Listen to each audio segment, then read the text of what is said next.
सावन सोमवार व्रत की पावन कथा।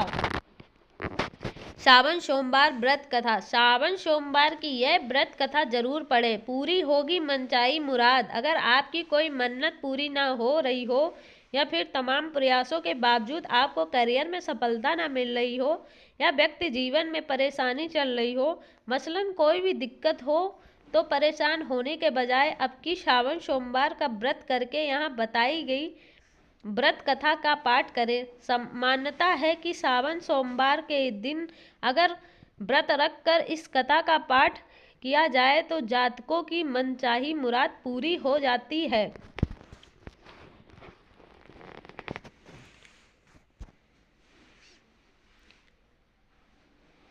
एक साहूकार था जो भगवान शिव का अनन्य भक्त था। उसके पास धन धान किसी भी चीज की कमी नहीं थी, लेकिन उसकी कोई संतान नहीं थी और वह इसी कामना को लेकर रोज शिव जी के मंदिर जाकर दीपक जलाता था। उसके इस भक्त भाव को देखकर एक दिन माता पार्वती ने शिव जी से कहा कि प्रभु, यह साहूकार आपका अनन्य भक्त है, इसको किसी बात का कष्ट है तो आपको उसे अवश्य दूर करना चाहिए। शिव जी बोले कि यह हे पार्वती, इस साहूकार के पास पुत्र नहीं है, यह इसी से दुखी रहता है। माता पार्वती कहती कि हे ईश्वर, कृपा करके इसे पुत्र का वरदान दे दीजिए। तब भोलेनाथ ने कहा हे पार्वती, साहूकार के भाग्य में पुत्र का योग नहीं है।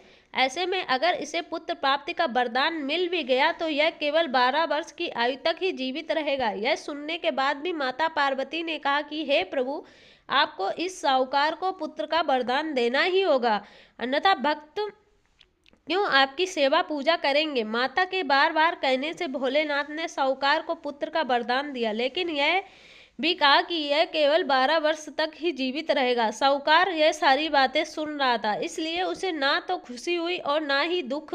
वह पहले की तरह भोलेनाथ की पूजा अर्चना करता रहा। उधर सेठानी गर्भवती हुई और 9वें महीने में उसे सुंदर से बालक की प्राप्ति हुई। परिवार में खूब हर्षोल्लास मनाया गया, लेकिन साहूकार पहले की ही तरह रहा और उसने बालक की 12 वर्ष की आयु का जिक्र किसी से भी नहीं किया।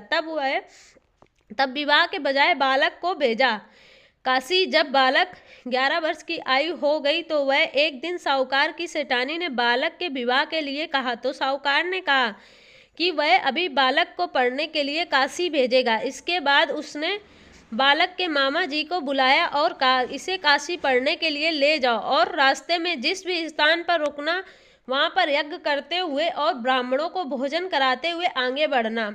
उन्होंने भी इसी तरह करते हुए जा रहे थे कि रास्ते में एक राजकुमारी का विवाह था जिससे उसका विवाह होना था। वह एक आंख से काना था, तो उसके पिता ने जब अति सुंदर साहूकार के बेटे को देखा तो उसके मन में आया कि क्यों ना इसे ही घोड़े पर बिठाकर शादी के सारे कार्य संपन्न करा लिए जाएं।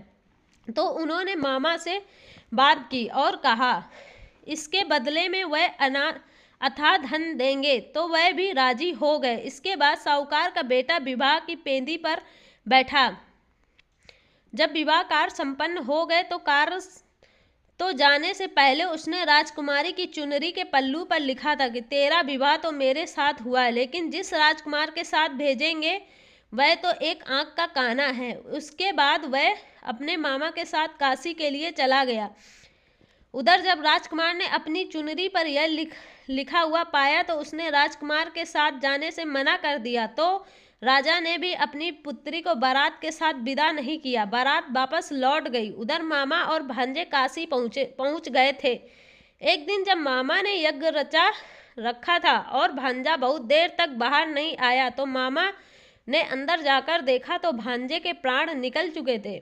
वह बहुत परेशान हुए, लेकिन सोचा कि अभी रोना पीटना मचाया तो ब्राह्मण चले जाएंगे और यज्ञ का कार्य अधूरा रह जाएगा। जब यज्ञ संपन्न हुआ तो मामा ने रोना पीटना शुरू कर दिया। उसी समय शिव पार्वती उधर से जा रहे थे, तो माता पार्वती ने शिव जी से पूछा, प्रभु ये कौन रो रहा है। तभी उन्हें पता चलता है कि यह तो भोलेनाथ के आशीर्वाद से जन्मा साहूकार का पुत्र है।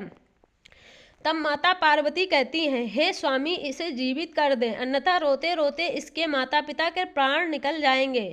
तब भोलेनाथ ने कहा, हे पार्वती, इसकी आयु इतनी ही थी, सो वह भोग चुका। लेकिन माँ के बार बार आग्रह करने पर भोलेनाथ ने उसे जीवित कर दिया। लड़का ओम नमः शिवाय करते हुए जी उठा और मामा भांजे दोनों ने ईश्वर को धन्यवाद दिया और अपनी नगरी की ओर लौटे। और रास्ते में वही नगर पड़ा और राजकुमारी ने उन्हें पहचान लिया। तब राजा ने राजकुमारी को साहूकार के बेटे के साथ बहुत सारे धन दान के साथ विदा किया।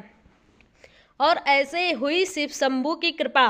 उधर साहूकार और उसकी पत्नी छत पर बैठे थे। उन्होंने यह प्रण रखा था कि यदि उसका पुत्र सकुशल ना लौटा तो वह छत से कूदकर अपने प्राण त्याग देंगे। तभी लड़के के मामा ने आकर साहूकार के बेटे और बहू के आने का समाचार सुनाया, लेकिन वे नहीं माने। तो मामा ने शपथ पूर्वक कहा। तब वो दोनों को विश्वास हो गया और दोनों ने अपने बेटे का स्वागत किया। उसी रात साहूकार को स्वप्न में शिवजी ने दर्शन दिए और कहा, तुम्हारे पूजन से मैं प्रसन्न हुआ। इसी प्रकार जो भी व्यक्ति इस कथा को पढ़ेगा या सुनेगा उसके समस्त दुख दूर हो जाएंगे और मनोवांछित सभी कामनाओं की पूर्ति होगी। अगर आपको हमारी ये कहानी अच्छी लगे तो प्लीज़ लाइक, कमेंट, सब्सक्राइब जरूर करें। धन्यवाद।